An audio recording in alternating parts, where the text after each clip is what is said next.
All right, hey Chipola Nation, we're here with Coach Greg Franklin of the Lady Indians. How you doing, Coach? Good, Dr. Brian Craven. What's going on, man? We're down into the last round of the Panhandle Conference race. Where are we right now? Second place, I guess. I haven't looked up since we've been getting like a mass unit again. So Yeah. So we're in second, behind Gulf Coast.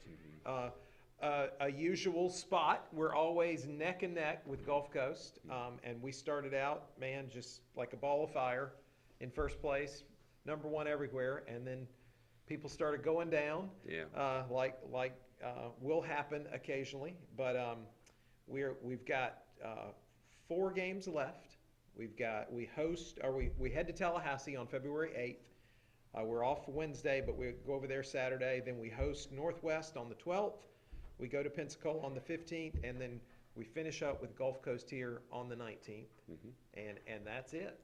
That's the end of it. Well, hopefully that's not it. Yeah. Well, hopefully we'll be playing a lot more after that. That's right. So, do you know what the standings are right now? In terms of the Panhandle Conference standings, Gulf Coast Coast, 5-2, we're 5-3, and then Northwest is 4-3. So, very much 3 teams very much in play right now, and only 2 go, right? Right. Okay. Right. So. That's been a sore subject amongst us in the Panhandle because you look at the standings and I don't really look at them very often, but I get it from my assistant coaches. I think Gulf Coast was number 4 in the country, which I don't know what changed from other than us beating up on each other in this conference. Was number 4. We're number 8 or 9, Northwest 8 or 9, something like that in the country. But it's always that way. Right. But it just amazes me that we can't figure it out to get the best teams in the national tournament. But it is what it is. Yeah. Well, a lot of other people making decisions all over the country. Higher than my pay grade. That is absolutely right. Well, Coach, who is banged up right now on our squad? We've got three of our starters. We've been without two of our starters for the last 3-4 games. We got Precious back for the last game, and she played big for us. I mean, it was a nip and tuck game over at Gulf Coast. I mean, I thought there were a couple of runs there that we gave up that really determined the game. We got kind of tired in the second half because of our lack of bodies, and if Rel would have been in there, I think it would have been a different story. And Isadora went down from where that girl pulled her down in the last seconds of the game by her shirt and landed on her neck. She's got whiplash. She hadn't been able to practice. She played in the game the other day and played well, but yesterday I came in and they're talking about evaluating her for her neck, whether she's got something going on with her spine. Man. You hate to see that, especially on a chippy play like that. She went in with a wide open leg. We're up 8, and the girl pulls her down by her jersey. Jeez. And now she might. I mean, we don't know. We don't know if she'll be able to play in Rail. We don't know if Rail's going to be able to play the rest of the year too. And that comes with the territory. We were practicing hard after Northwest, and Rail going especially hard that day. I mean, we always go hard, but I felt like that she had an edge about her, and somebody zigs and somebody zags, and she gets a high ankle sprain. Yeah. And yesterday she's still limping around like she was the first day she had it. So I'm not sure when we'll get her back. Yeah, that's a tough injury. Yeah. You got Precious is back now. Isadora is day to day. We don't know.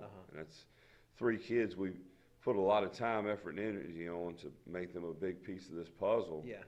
And 3 of the last 4 games, which we've gone 1-4 in the last 4 games, they've been out. So hopefully we can get everybody healthy. Yeah. I think we're a really, really good team when everybody's there. And I appreciate our bench stepping up. They've stepped up and played some big minutes and made things interesting a lot of times. Yeah. But, you've played with very few players before. You know what that's all about, and you are having to do some creative coaching, getting the bench to step in. Well, Coach, yesterday we celebrated the life of Kay Trammell, and I know when you came here, I'm sure Robert Trammell was one of the first people you met Mhm. because he is just a larger than life figure on this campus, and we were there for that service, and man, the outpouring of friends for Kay, who was a graduate of Chipola, and Robert and Kay met at Chipola, and we're just so sorry for her loss, and we're we're just thinking about that family and about Robert. As he said, finding the new normal in his life, and getting back involved with Chipola athletics, because he does a lot for Chipola.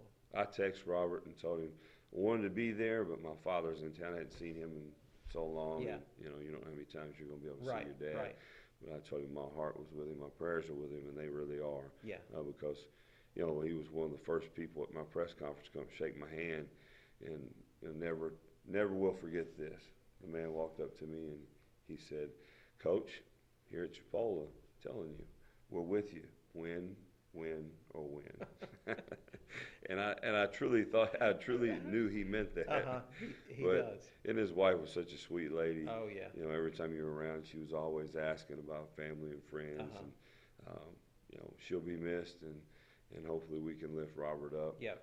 Yep. With our prayers and us just being there for Yeah, him. but He's they're such a good great people, guy. and Chipola would not be where it is without them. They've raised a lot of money, and they've got high expectations because they love this place and they want us to be on top. They should. He's put a lot into it, and she's put a lot into Yeah, it. that's right. They should. Well, Coach, we wish you the best. We hope you get some players back and win some games and make it to the state tournament. Wow, that sums it up, doesn't it? All right, thanks, Coach. Thank you, Dr. Brian Craven.